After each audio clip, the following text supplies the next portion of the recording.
Good morning, guys. I welcome you all to Wisdom Academy. My name is सागर. आज हम 10th class की book English का footprints without feet का first chapter cover करेंगे.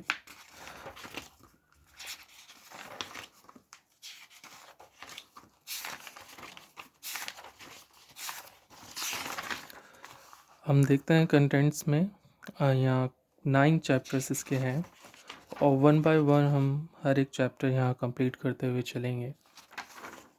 First chapter इसका triumph of surgery written by James Herriot. A triumph of surgery. Before we go to the chapter, we'll try to read this.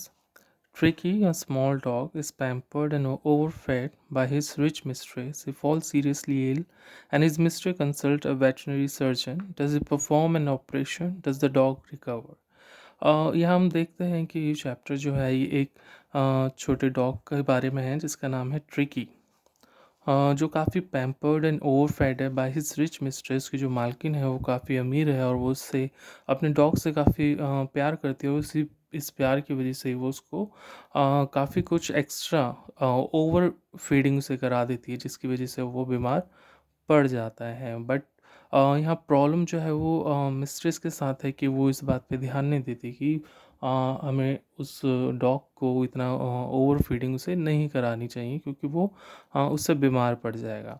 तो यहाँ जो doctor है जिन्हें वो consult करती है वो यहाँ क्वेश्चन है कि क्या वो एक ऑपरेशन परफॉर्म करते हैं या फिर जो डॉग है वो रिकवर कर पाता है अपनी उस प्रॉब्लम से. यहाँ कुछ क्वेश्चंस हैं जिन्हें हम देखेंगे. Why is Mrs Pumphrey worried about Tricki? What does she do to help him? Is she wise in this? Who does I perform refer in this story? जब हम इस पूरे चैप्टर को कंप्लीट कर लेंगे so we all will be able to find out the answer of these questions. इससे पहले हम इस चैप्टर को रीड आउट करेंगे.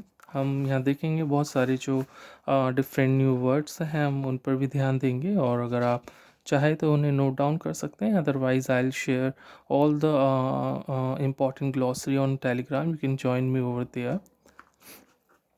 Okay, so we started. I was really worried about Ricky this time. I pulled up my car when I saw him in the street with his mistress, and I was shocked at his appearance. He had become hugely fat, like a bloated sausage, with a at each corner. His eyes, bloodshot and rheumy, stared straight ahead, and his tongue lolled from his jaws. Okay, so इस para में हम देखते हैं starting होती है कि जो tricky है वो जो सर्जन है उनसे मिलता है. जो सर्जन है वो अपनी गाड़ी से जा रहे होते हैं और वो अपनी गाड़ी को रोक कर देखते हैं कि जो ट्रिकी है वो अपने मिस्ट्रेस के साथ में घूम रहा होता है. और वो देख के काफ़ी शॉक होते हैं कि जो ट्रिकी है वो काफ़ी मोटा हो चुका है. वो यूजली फैट यूजली मीन्स काफ़ी विशाल है ना, काफ़ी मोटा हो चुका है. लाइक अ ब्लोटेड सॉसेज. सॉसेज होती है जो फूड होता है और ब्लोटेड मीन्स जो फूला हुआ है. तो वो एक फूली हुई सॉसेज की तरह वो लग रहा था जिसके हर एक साइड पे जो है एक मतलब जो उसके लेग है वो एक ब्लोटेड सॉसेज की तरह यहाँ लग रहे थे. उसकी आइज़ जो थी वो ब्लड शॉट थी. ऐसा लग रहा था जैसे उसकी आंखों में खून आ गया है. और जो उसकी आंखें थी वो र्यूमी र्यूमी मीन्स कि वो काफ़ी वाटरी मतलब उसमें से पानी आ रहा था और वो काफ़ी रेड यहाँ नज़र आ रही थी. Stared straight ahead and his tongue lolled from his jaws. वो बिल्कुल सीधा देख रहा था और उसकी जो टंग है वो उसके मुंह से उसके जबड़ों से बाहर लटक रही थी. लॉल्ड होता है लटकना. Mrs. Pumphrey hastened to explain. He was so listless, Mr. Harriot. He seemed to have no energy. I thought he must be suffering from malnutrition, so I have been giving him some little extras between meals to build him up, some malt and cod liver oil, and a bowl of Horlicks at night to make him sleep. Nothing much really. Okay, so यहाँ हम देखते हैं कि जो mister Harriet है वो उसकी मालकिन से मिलते हैं मिसिस पम्फ्रे से. और मिसिस पम्फ्रे उसे उन्हें बताती हैं. He was so listless. Listless means काफ़ी बेचैन होना, वरीड होना इन दिस हम ऐसा कह सकते हैं. तो जो डॉग था वो काफ़ी बीमार हो चुका था, काफ़ी परेशान वो था. और ये जो मिसिस पम्फ्रे है वो मिस्टर हैरियट को बताते हैं कि उसमें कोई एनर्जी नहीं है. I thought he must be suffering from mall nutrition, और उन्हें लगा कि उसमें कोई मतलब किसी चीज़ की उससे बॉडी में कमी हो गई है, इसलिए वो क्या करती हैं, उसे कुछ ना कुछ एक्स्ट्रास मील्स उसे देती रहती हैं। बट हम यहाँ देखते हैं कि प्रॉब्लम उसके साथ जो थी वो खाने को लेके थी, और वो यहाँ खाने पे ही कंट्रोल नहीं कर रही थी, बल्कि उसे एक्स्ट्रा कुछ ना कुछ यहाँ पे देती रहती थी। जैसा उन्होंने बताया कि उन्होंने उसे उन्हें कुछ माल्ट दिए, कुछ कॉड लिवर ऑयल दिए, और हॉर्लिक्स दिया नाइट में, ताकि वो आसानी से सो सके। और वो आगे कहते हैं नथिंग मच रियली, और इससे ज़्यादा कुछ नहीं। And did you cut down on the sweet things as I told you? Oh, I did for a bit, but he seemed to be so weak I had to relent. He does love cream cakes and chocolate, so I can't bear to refuse him. I looked down again at the little dog that was so the trouble. Tricky's only fault was greed. He had never been known to refuse food. He would tackle a meal at any hour of the day or night, and I wonder about all the things Mrs. Bumfrey hadn't mentioned.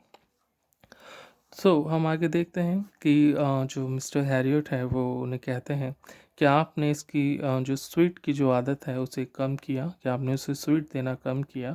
और Mrs Pomfrey यहाँ कहती है I did for a bit but he seemed to be so weak, कि मैंने ऐसा किया मगर वो काफ़ी कमज़ोर नज़र आ रहा था। सो आई हैड टू रेलेंट, रेलेंट मीन्स नरम पड़ जाना, तो वो काफ़ी नरम पड़ गई। He does love cream cakes, और यहाँ पे उन्होंने क्या किया, उसे क्रीम केक्स, चॉकलेट, ये सब चीज़ें उन्हें देती गई, और वो क्या है, उसको रिफ्यूज़ भी नहीं कर पाई। ठीक है, आगे देखते हैं। I look down again at the little dog, है ना। तो जो मिसेस हैरियट मिस्टर हैरियट है वो देखते हैं कि जो जो डॉग है वो काफ़ी परेशानी में नज़र आ रहा था। ट्रिकी का फॉल्ट सिर्फ इतना था कि वो क्या था, वो काफ़ी ग्रीडी था। ही वाज सो वेरियस, है ना, काफ़ी लालची था। उसे नहीं पता था कि खाने के लिए उसे कब रिफ्यूज़ करना है। ही वुड टैकल अ मील, कि वो कभी भी, उसे आप जब भी खाने के लिए दोगे तो वो खा लेगा, चाहे से वो दिन हो या रात हो। और यही सब बातें सुन के जो मिस्टर हैरियट है वो काफ़ी परेशान थे कि कहीं उस डॉग की जो कंडीशन है वो और ज़्यादा बिगड़ ना जाए। Are you giving him plenty of exercise? हाँ, तो मिस्टर हैरियट पूछते हैं कि आप उसे एक्सरसाइज करा रहे हो?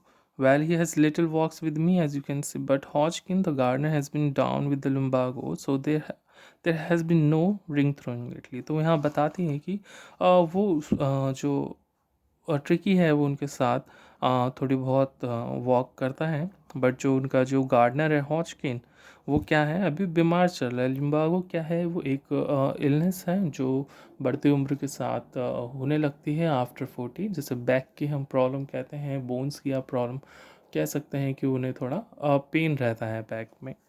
सो there has been no ring throwing lately. तो जो गार्डनर है वो बीमार है, इस वजह से जो रिंग थ्रोइंग की जो वो एक्सरसाइज करते हैं या जो खेलते हैं वो यहाँ नहीं हो पा रहा है।